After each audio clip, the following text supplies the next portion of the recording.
Came like a wrecking ball. Jacob, come here.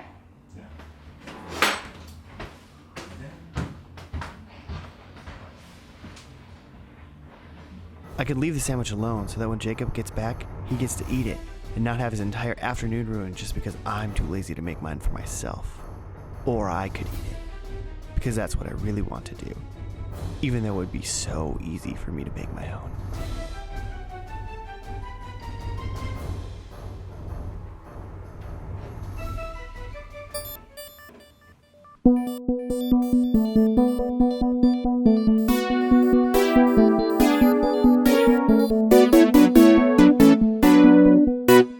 Hey Internet!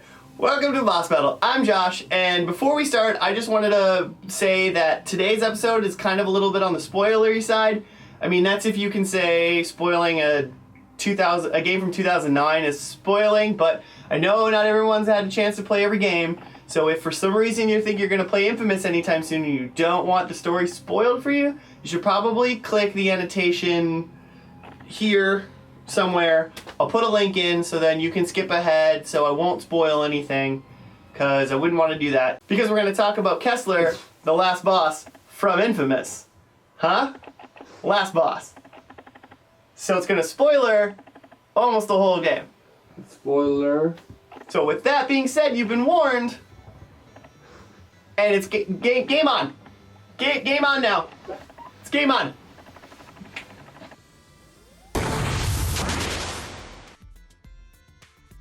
Alright, so I just finished talking about spoilers, so if you're still here, that means you must have mentally prepared to learn Kessler's secret. The main antagonist from Infamous, Kessler, is actually Cole McGrath from the future. It's a classic superhero-esque video game type trope, but honestly I love it. And the reveal and the way he does it at the end of the game, it's awesome. Kessler tells you that he used his power to travel backwards in time to prepare you, past him, present-day Cole, to fight the Beast. Wrong Beast. In Kessler's time, they were attacked by a powerful conduit known as the Beast, and everyone Kessler loved was killed, and the world was presumably destroyed. Without the power to defeat the Beast, Kessler traveled back in time to ensure that this would not be the case the next time around. Kessler assumed leadership of the First Sons from Alden, another conduit in Empire City. He used the First Sons to prepare a device known as the Ray Sphere. This device is capable of unlocking the power of people with the conduit gene. Kessler released the power of the Ray Sphere on the historic district in Empire City, which left a huge crater in the middle of the island and unlocked present-day Cole McGrath's latent powers. With Cole's powers now active, Kessler focuses on him to make Cole more powerful than himself so he can one day defeat the Beast. He does this by terrorizing and antagonizing both Cole and the citizens of Empire City. I mean, in his own way, Kessler does have the best intentions with the motivation to literally one day save the world, but his actions are also horrible and cruel, so I mean, he's got that going for him.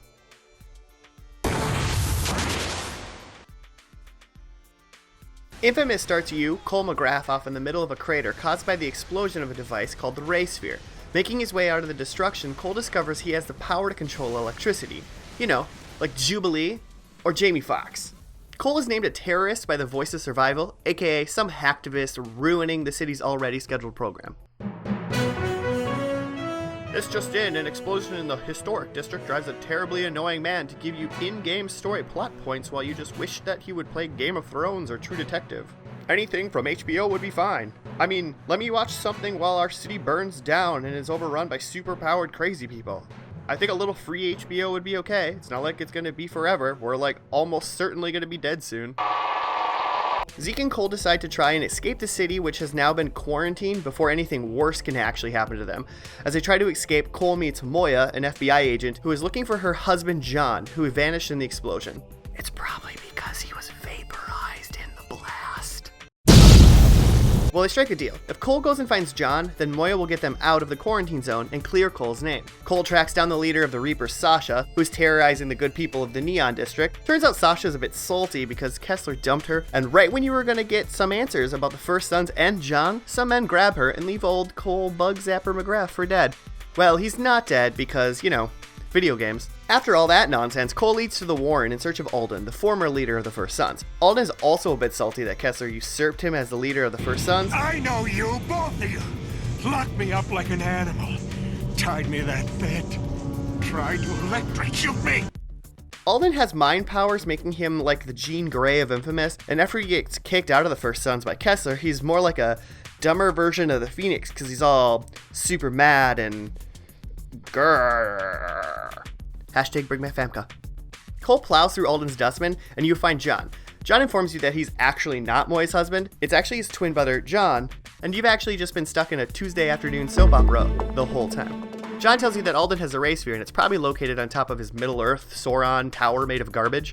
So Cole and his BFF Zeke climb the tower to retrieve the ray sphere. You retrieve it, but Zeke tries to use it, and he's caught by Kessler. And then Alden escapes, heading over the bridge, which leads to the historic district. Bad teamwork, guys. I mean, come on, work on your communication skills. Cole chases Alden across the bridge, and you eventually catch up to him, and you send him to sleep with the fishies. With Alden out of the way, Cole finds himself in the historic district where all this conduit superpower mess started.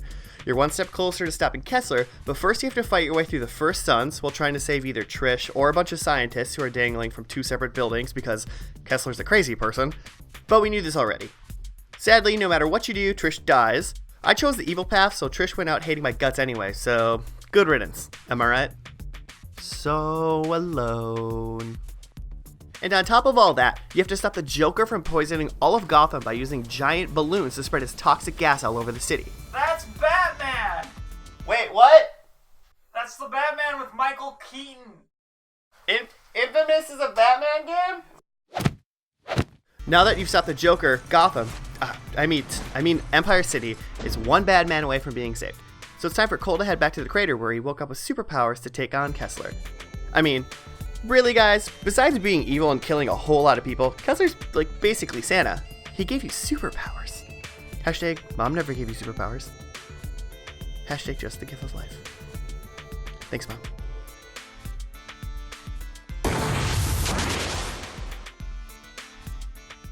inFAMOUS gives you a bunch of different superpowers that Cole can learn along the way. If you are completing all the side missions, gathering all the blast shards, and clearing the islands 100% as you progress through the game, then by the time you actually get to the last mission and the fight against Kessler, you should either be fully maxed out or pretty dang close. I don't personally think it's necessary to have purchased all the powers to be successful in this fight anyway, but it's just nice to be your best, you know?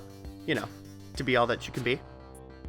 This is a 3-phase fight with Kessler, and Kessler gains a new ability on each phase.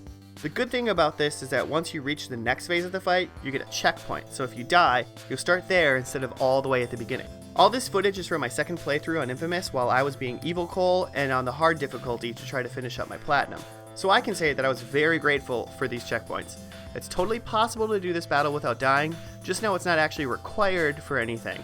I treat this as a Dark Soulsian type battle, and now before you call me a filthy casual and set fire to my YouTube channel, let me explain. What I mean is that go into this battle like someone who is about to go fight a boss in Dark Souls for the first time. Hang back and learn what the boss's moveset is. Once you have learned the moves, you can practice dodging them and even trying to bait them to do the ones that help you do easy damage. Kessler only has about 3 to 4 moves to start out with, and he only gains 1 extra one per phase of the battle. Math dictates that you only need to learn about 5 to 6 moves then. The bulk of Kessler's moves are with him from the beginning of the fight, and honestly, I think these are the most dangerous ones. Kessler can teleport around easily. He will use his power to dodge your attacks, but more notably, he's going to use it to teleport really fast up towards you and try to do a force push at you. Just as he's swinging at the end of his teleport, roll to either side and he'll miss you every time. This one is heavily timing based, but you'll get it. I believe in you. Kessler would do a ground pound, which will send dust flying around in a circular radius from him. This is actually really easy to dodge by jumping and hovering above the ground as the dust ring passes under you. Kessler's white lightning move is the move that you want to try and get him to do throughout the whole fight. He will shoot a bolt, a ray, he'll shoot a rolt of lightning straight at you and teleport and repeat the rolting 2 more times with the teleport in between each. Dodge roll each blast to the left or right and Kessler will easily miss. Now the important part. By dodging all 3 of the rolls, Kessler will become imbalanced, and this is going to leave him open for attack for a small amount of time.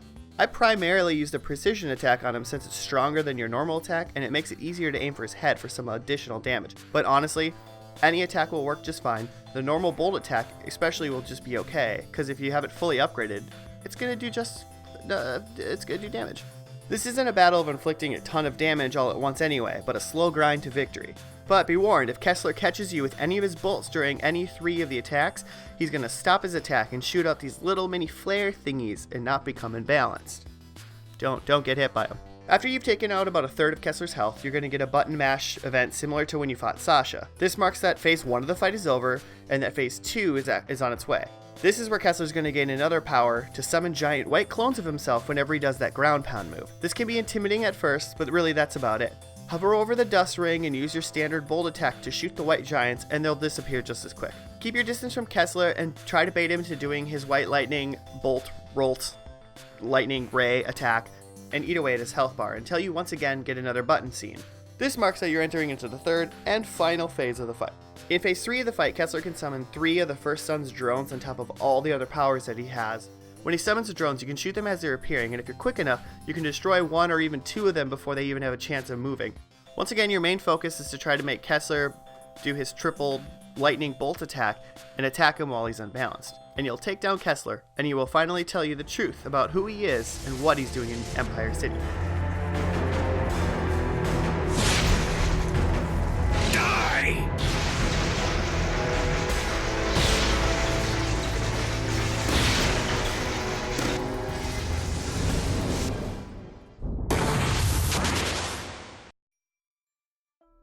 So if you guys haven't played inFAMOUS yet, I really suggest that you give this one a try. I know it's from 2009, but I think it holds up really well even today's date. The end fight with Kessler isn't impossible, but it is challenging, but it's also not too easy, which is great.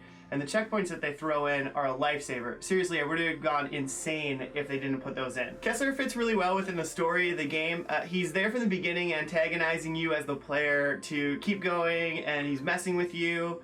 He even does that whole thing with Trish. And so when you finally actually get to fight him, it's such a big reward. Not everybody is a super big fan of like comic book, superhero type stuff, but even I think fans that aren't like huge giant fans of the genre might even like this story. I think it's really well done. Time travel's built in and superhero stuff. It's not like your classic kind of like Marvel cut and paste kind of thing that's been going on for years. So I really enjoy it. So if you're kind of into that or thinking maybe you want to look into some sort of superhero game, I honestly think the inFAMOUS is a really good one. So that's why I'm going to give Kessler 4 Ray Spheres out of 5. Thanks for watching the video today, guys. Really appreciate it. Please like, share, and subscribe if you feel so inclined. And remember, keep your sword sharp, and we'll see you in the next boss battle.